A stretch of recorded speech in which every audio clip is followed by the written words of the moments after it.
Hello India, कैसे हैं आप? तो चलिए देखते हैं कि 14 दिसंबर को वेदर फोरकास्ट कैसा रहने वाला है। सबसे पहले हम स्टार्ट करेंगे टेम्परेचर से। तो अगर हम टेम्परेचर की बात करें, लेह लद्दाख से अगर हम स्टार्ट करते हैं, यहाँ पे टेम्परेचर जो है 13 दिसंबर के कंपैरिजन में थोड़ा-सा लो रहने वाला है।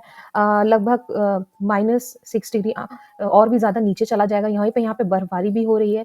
उसके अलावा अगर हम दिल्ली की तरफ जाएँ, तो दिल्ली की तरफ हमारा जो 14 दिसंबर को टेम्परेचर है, वो हमारा लगभग आप कह सकते हैं कि पूरे दिन थोड़ा-सा वेरी करेगा, बट 22 से 15 डिग्री के बीच वैसे वेरी करता रहेगा। उसके बाद जोधपुर में देखें, जोधपुर में भी हमारा 18 से 27 एंड 13 डिग्री के बीच वेरी करेगा।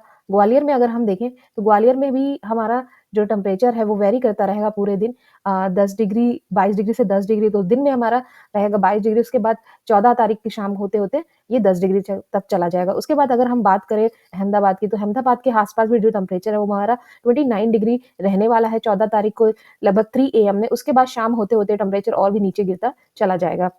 वहीं अगर हम ग्वालियर की बात करें, तो ग्वालियर के आस-पास भी जो टेम्परेचर है, वो 14 तारीख वो हमारा 21 डिग्री से लेकर शाम को वेरी करेगा लगभग 10 डिग्री तक। वहीं उत्तर प्रदेश की अगर बात करें, तो उत्तर प्रदेश में भी 14 तारीख की जो रात होगी, वहाँ पे 17 डिग्री रहेगा। परंतु सुबह के समय जो 14 तारीख की सुबह होगी, वहाँ पे टेम्परेचर थोड़ा-सा हाई रहने वाला है।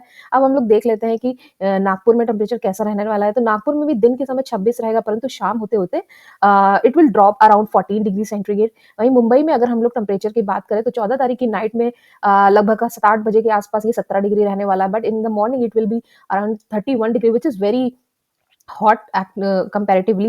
उसके बाद अगर हैदराबाद में देखें, तो हैदराबाद में भी दिन के समय जो टेम्परेचर है वो काफ़ी ज़्यादा हाई है 27 डिग्री पर, बट शाम होते-होते वो हमारा 17 डिग्री तक पहुँच जाएगा। उसके बाद अगर हम भुवनेश्वर में देखें, भुवनेश्वर में भी हमारा जो है दिन के समय 27 रहेगा, but in the evening it will be around 14 degree centigrade. अगर हम विशाखापट्टनम में देखें, तो 14 तारीख की नाइट में ये हमारा लगभग 21 डिग्री होगा, बट जो सुबह के समय टेम्परेचर थोड़ा-सा हाई रहेगा।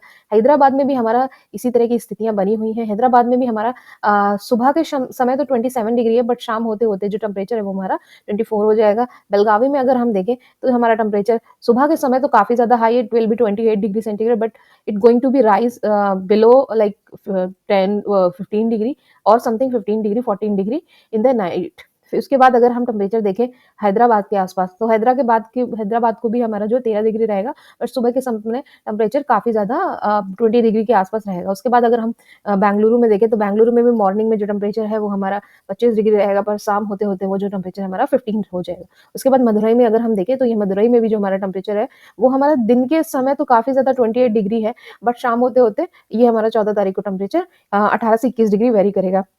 तो आपने देखा ये ओवरऑल जो टेम्परेचर है वो हमारा किस तरीके से वेरी कर रहा है। अगर हम पूरे भारत की बात करें, अगर हम पूरे भारत की बात करें, तो लेह लद्दाख के एरिया में तो अभी भी बर्फबारी हो रही है। बट जो हमारा नॉर्थ इंडिया, वहाँ पे थोड़ा-सा टेम्परेचर लगभग 20 और 15 के बीच वेरी कर रहा है। बट हमारा सेंट्रल और जो साउथ भारत है, वहाँ पे अभी भी टेम्परेचर जो है वो आप देख सकते हो कि दिन में तो हमारा काफ़ी गर्म है, बट शाम होते-होते ठंडा हो जाएगा, जहाँ पे तो ओवरऑल टेम्परेचर जो वेरी करेगा वो हमारा आई मीन लाइक 10 से 15 डिग्री तक वेरी करता रहेगा। इसके अलावा जो मिनिमम टेम्परेचर है वो हमारा अगले 2 दिनों में नॉर्थ वेस्ट इंडिया में पाया जा सकता है, और ग्रेजुअली ये धीरे-धीरे मतलब नेक्स्ट 2 डेज़ में सेम ही रहने वाला है, कुछ ज़्यादा नहीं होगा। तो ये तो थी हमारी टेम्परेचर की प्रेडिक्शन।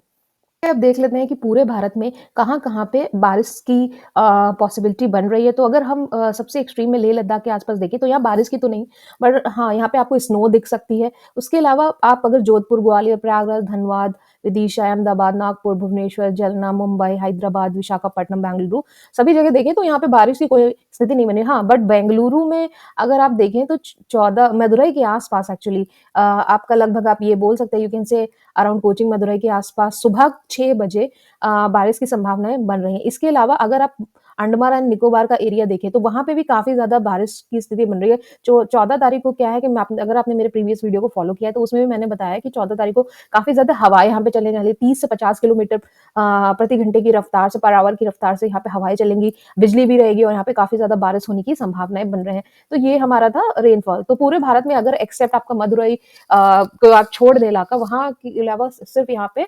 अंडमान एंड निकोबार में बारिश की संभावनाएँ बन रही हैं। चलिए अब देखते हैं कि पूरे भारत में कहाँ-कहाँ पे बादल की बनने की संभावना है। तो अगर हम जम्मू कश्मीर और लेह लद्दाख का एरिया देखें, यहाँ पे बादल बने हुए हैं, यहाँ पे स्नो भी हो रही है। इसके अलावा अगर आप बात करें कुरुक्षेत्र, चुरू, जयपुर, जोधपुर, बाड़मेर, जैसलमेर, तो यहाँ पे क्या है कि यहाँ पे भी बादल बनते हुए दिखाई आपको दे रहे होंगे। तो ये आपका प्रेडिक्शन है वेदर के लिए बादल बनने की स्थिति। वहीं इसके अलावा अगर आप देखें कि 14 तारीख में जो है बादलों की थोड़ी स्थिति चेंज हो रही है। आप जो दिन में आपको 14 तारीख को तो बादल सिर्फ़ आपको जोधपुर के इलाकों में देखने को मिलेंगे, west of part of India. But अगर शाम होते-होते 14th दिसंबर को आपको ग्वालियर के आस-पास काफ़ी ज़्यादा बादल बनते हुए दिखाई दे रहे हैं, जिसकी लगभग आपको परसेंटेज आप कह सकते हैं 26% है। उसके अलावा प्रयागराज और यूपी के इलाकों में भी आपको बादल जहाँ पे लखनऊ इसके चपेट में आ सकता है। तो ये है आपका धनबाद है सिंगरौली है, आपका ये कुछ इलाके हैं जहाँ पे काफ़ी ज़्यादा बादल बन रहे हैं। वहीं अगर आप देखें विजयवाड़ा, नेल्लूर बेंगलुरु में भी जो काफ़ी ज़्यादा बादल बन रहे हैं। इसके अलावा आप ये मदुरै के तिरुवनंतपुरम के आस-पास भी बादल बन रहे हैं। अगर इसके अलावा हम बात करें, तो आप अच्छे खासे बादल हमको देखने को मिल रहे हैं 14 तारीख को। हाँ, दिन के समय उतने बादल नहीं सिर्फ़ हमको नॉर्थ वेस्ट इंडिया में मिलेंगे बट शाम होते-होते जो बादल हैं वो हमारे आ रहे हैं। सबसे पहले तो पूर्वी भारत से होते हुए फिर आपके सेंट्रल भारत तक आएँगे, उसके बाद आपका कुछ तटीय क्षेत्रों में आएँगे और उसके अलावा अगर हम बात करें अंडमान एंड निकोबार की, तो अंडमान एंड निकोबार में भी सुबह के समय काफ़ी ज़्यादा बादल बने हुए हैं, लगभग 50% एंड पोर्ट ब्लेयर के आस-पास तो 87%, बट शाम होते-होते थोड़े-से बादल कम होंगे, बट स्थितियाँ यहाँ पे भी फिर भी 14 तारीख को काफ़ी ज़्यादा बारिश हो सकती है। तो ये था ओवरऑल हमारा जो आप क्लाउड की फॉर्मेशन कहाँ-कहाँ पे हो रही है। चलिए अब देख लेते हैं कि विज़िबिलिटी भारत में कहाँ-कहाँ पे लो रहने वाली है 14 तारीख। तो अगर हम दिन के समय की बात करें तो पूरे भारत में विज़िबिलिटी जो है आपकी लगभग पूर्वी उत्तर भारत में ठीक है और आप का जब नॉर्थ भारत अगर आप देखेंगे वहाँ पे भी विज़िबिलिटी काफ़ी ठीक है। अगर हम दिल्ली की बात करें तो यहाँ पे 14 लगभग किलोमीटर रहने वाली है। उसके अलावा जोधपुर में 13 के आस-पास, ग्वालियर में भी 13 है। 13 थोड़ी-सी लो है बट स्टिल ये ठीक है, उतनी भी खराब नहीं है। बट अगर हम साउथ भारत की बात करें तो यहाँ पे विज़िबिलिटी ओवरऑल ठीक है 20 किलोमीटर टू आपका अगर देखें तो 20 kilometre to 22 kilometre to 35 kilometre के बीच है। वहीं अगर 14 तारीख की शाम होते-होते विज़िबिलिटी काफ़ी लो होने वाली है। अगर आप रात में देखें रात में 8 से 10 बजे के बीच जो विज़िबिलिटी वो काफ़ी लो होने वाली है। तो आगरा में हमने देखा कि हमारी जो विज़िबिलिटी है वो 1.9 किलोमीटर के आस-पास रहने वाली है। वहीं उसके अलावा मोड, दबरा इन सब भी जगह पे भी विज़िबिलिटी काफ़ी ज़्यादा लो रहने वाली है। इवन आप भिंड में देखें तो विज़िबिलिटी लगभग 2 रहने वाली है 14 तारीख के लगभग रात में 11 बजे। बट ओवरऑल दिन के समय देखेंगे तो पूरे भारत में विज़िबिलिटी ठीक है, बट शाम होते-होते ये विज़िबिलिटी आपकी धीरे-धीरे उत्तर प्रदेश के आस-पास के इलाकों में काफ़ी ज़्यादा कम रहने वाली है। झांसी में वही 0.1 अगर आप देखें 8 बजे के आस-पास 0.1 रहेगी, आगरा में 0.3 रहने वाली है। तो ये तो था हमारा overall weather prediction for 14th of December. अगर आपको अच्छा लग रहा है please like, share and support my channel.